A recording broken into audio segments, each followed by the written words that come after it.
Welcome to mask man preview.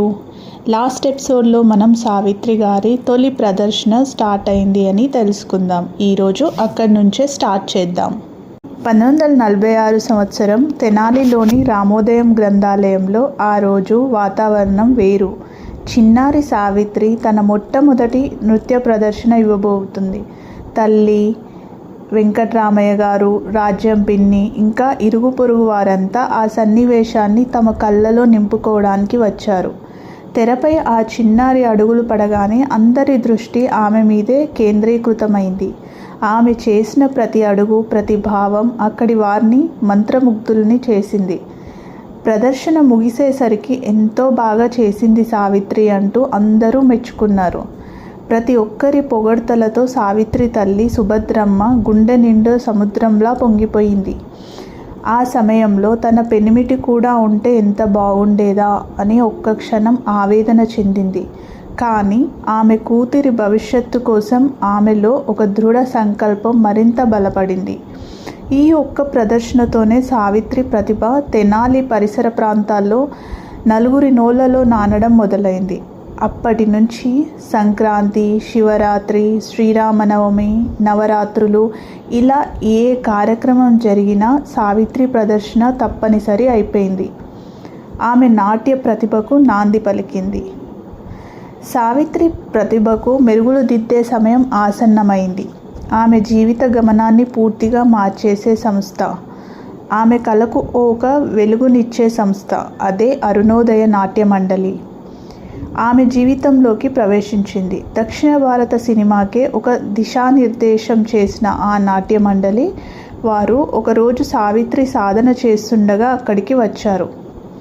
మాస్టారు పూర్ణయ్య శాస్త్రి వారిని చూసి సైగ చేశారు.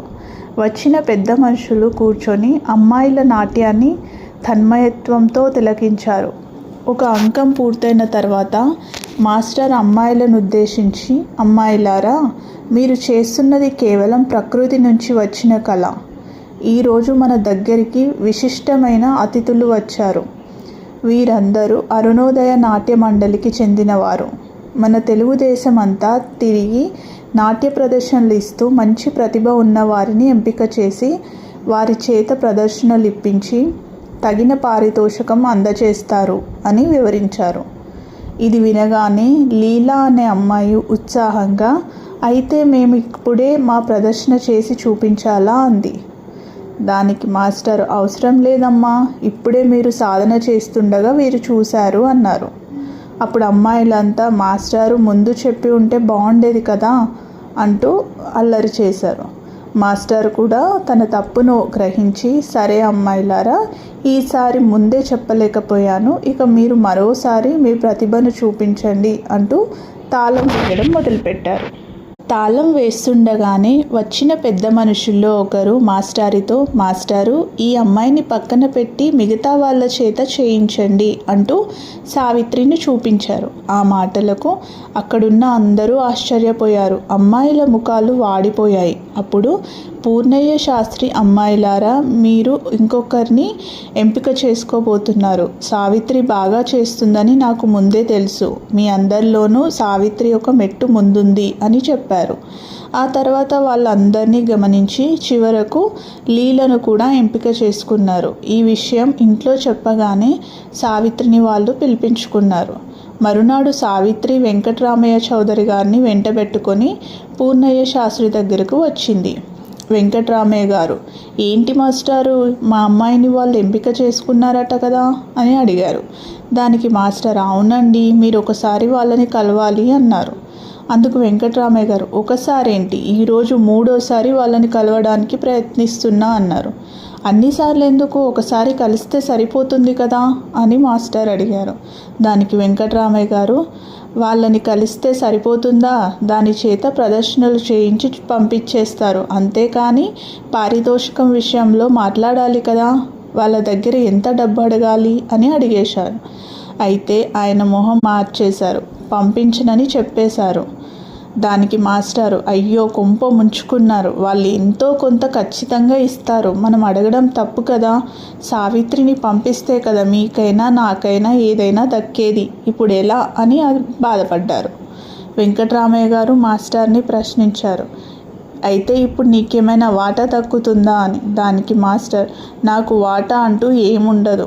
పిల్ల మొదటిసారి ప్రదర్శన ఇచ్చిన తర్వాత నాకు తాంబూలం దక్షిణ ఇస్తారు, కానీ మీరు డబ్బు అడిగేస్తే ఏం లాభం అన్నారు. వెంకట్రామయ్య గారు తమ వైఖరిని వదలలేదు. అప్పుడు మాస్టారు ప్రాధేయపడుతూ, అమ్మ పెట్టి పెట్టదు, అడుక్కో తిననివ్వదు, ఇలా అడ్డుపడకండి. వాళ్ళు ఏదో ఇస్తే అనడానికి ఏముంది, నా మాట వినండి, పిల్లను పంపించండి. ఓ 2 ప్రదర్శనలు ఇస్తే భయం పోతుంది, ప్రతిభ బయట పెడుతుంది, అప్పుడు మీరే అడగకపోయినా ఇస్తారు అని నచ్చచెప్పారు. అప్పుడు దానికి వెంకట్రామయ్య గారు, నీ దగ్గర భయపడదు కానీ 100 మంది ముందు భయపడుతుందా అని ప్రశ్నించారు.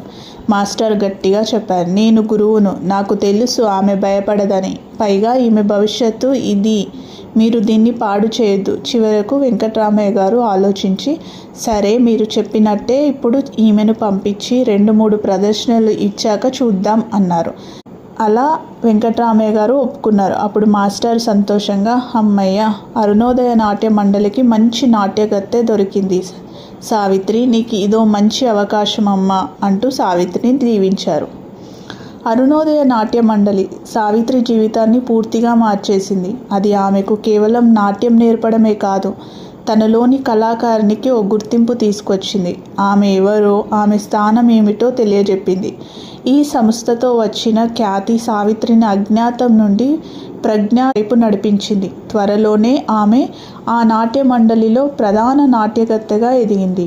రాధాకృష్ణ అనే నాట్య రూపకంలో ఆమె వేసిన కృష్ణ వేషం ఎంతో ప్రశంసలు అందుకుంది. మరో రూపకం పాములవాడి సావిత్రికి మంచి పేరు తెచ్చిపెట్టింది. ఒకసారి ఆ బృందం రాజమండ్రిలో ప్రదర్శన ఇవ్వడానికి వెళ్ళింది. ఆ రోజు హాల్ అంతా ప్రేక్షకులతో నిండిపోయింది. ఎప్పుడూ లేనంత హడావిడిగా అనిపించింది. సావిత్రి తన స్నేహితురాలు లీలను చూసి, ఏంటే లీల, ఈరోజు ఇంతమంది మనల్ని చూడ్డానికి వచ్చారా అని సరదాగా అడిగింది.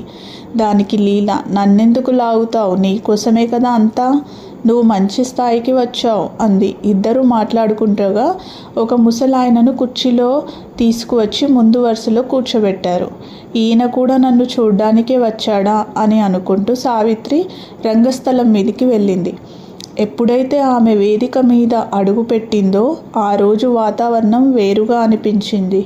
ఎప్పుడు ఆమె రాగానే చప్పట్లు, ఈలలతో హాల్ మార్మోగిపోయేది. కానీ ఈరోజు అలా ఏమీ జరగలేదు. ప్రేక్షకుల్లో ఏదో అసహనం, ఎదురుచూపు కనిపించింది. సావిత్రికి చాలా విచిత్రంగా అనిపించింది. ఏదో తప్పు జరిగినట్టు, తనని కాకుండా వేరే వారి కోసం ప్రేక్షకులు ఎదురు చూస్తున్నట్టు ఆమెకు అర్థమైంది. ఆమె ముఖం వాడిపోయింది. ఆత్మవిశ్వాసం సన్నగిల్లింది.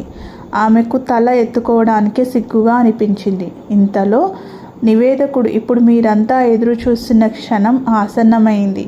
ఇప్పుడు రంగస్థలం మీదకి వస్తున్నారు దర్శకరత్న అంటూ ఎవరినో పిలవడం మొదలుపెట్టాడు. అసలు విషయం సావిత్రికి అర్థమైపోయింది.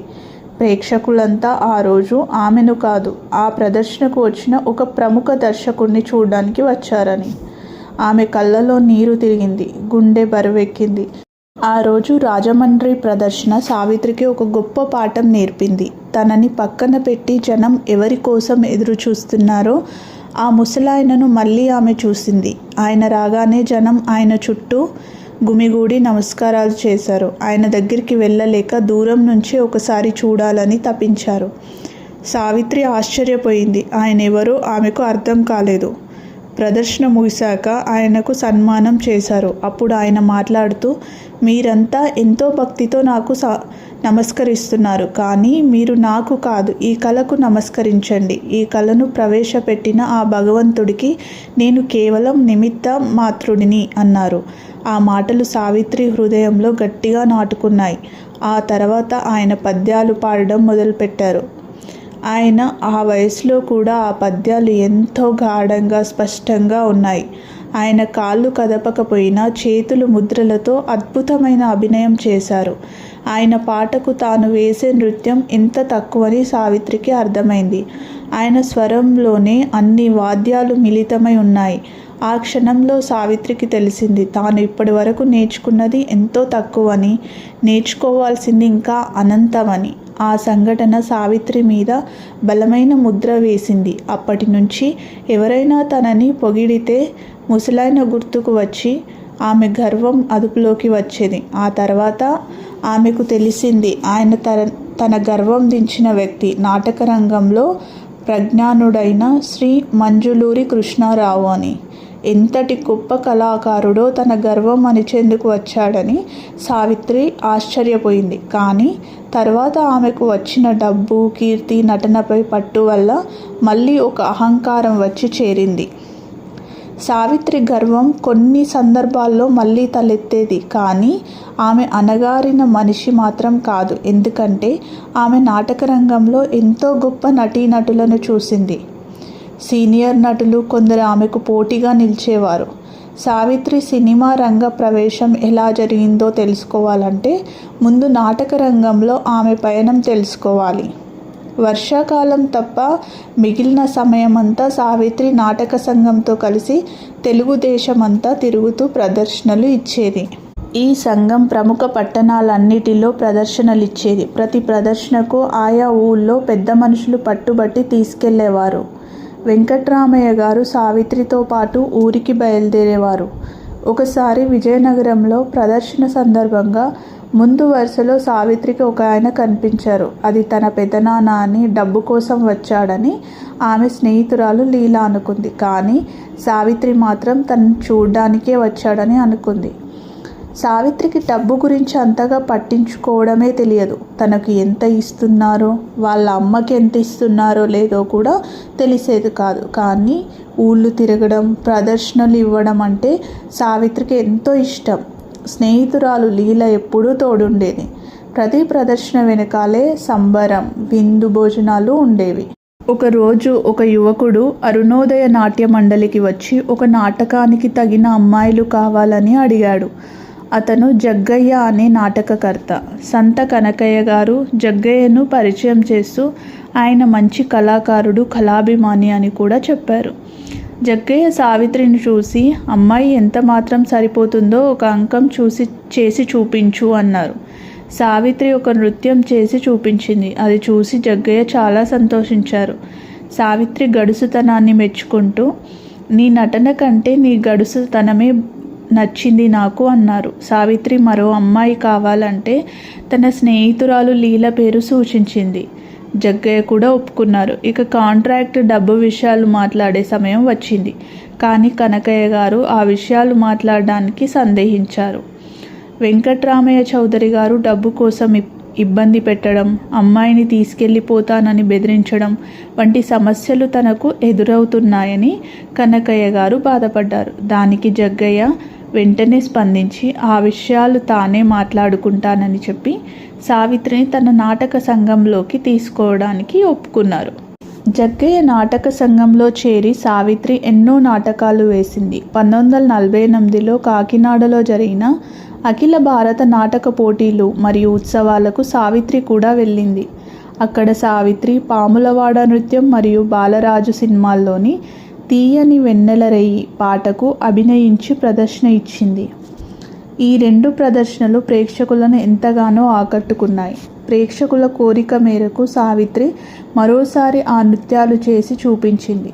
ఆ పోటీలలో సావిత్రి మొదటి బహుమతి గెలుచుకుంది. ఆమెకు ప్రసిద్ధ నటుడు పృథ్వీరాజ్ కపూర్ బహుమానం ప్రదానం చేశారు. అంతకంటే గొప్ప బహుమానం ఏమిటంటే స్వయంగా సావిత్రిని మెచ్చుకున్నారు. సావిత్రితో చాలా బాగా చేశావు అని కూడా అన్నారు. నీకు మంచి భవిష్యత్తు ఉంది, సినిమాల్లోకి రా అని చెప్పారు. ఈ సభలోనే సావిత్రికి దుక్కిపాటి మధుసూదన్ రావు గారు పరిచయమయ్యారు.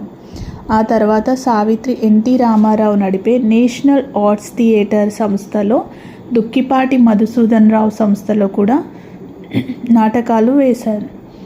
సావిత్రి ఇన్ని నాటక సంఘాల్లో నటించడం ఆమె పెదనాన్న వెంకట్రామయ్య గారికి నచ్చేది కాదు. ఆయన సావిత్రికి తక్కువ పారితోషికం ఇస్తున్నారని, ఆమెను తీసుకెళ్ళిపోతానని బెదిరించేవాడు.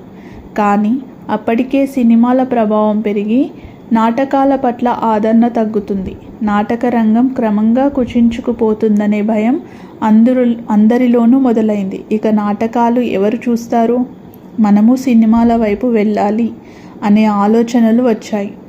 సినిమా వాళ్ళు నాటక సంఘాల దగ్గరికి వచ్చి నటులను ఎంపిక చేసుకొని తీసుకెళ్లేవారు.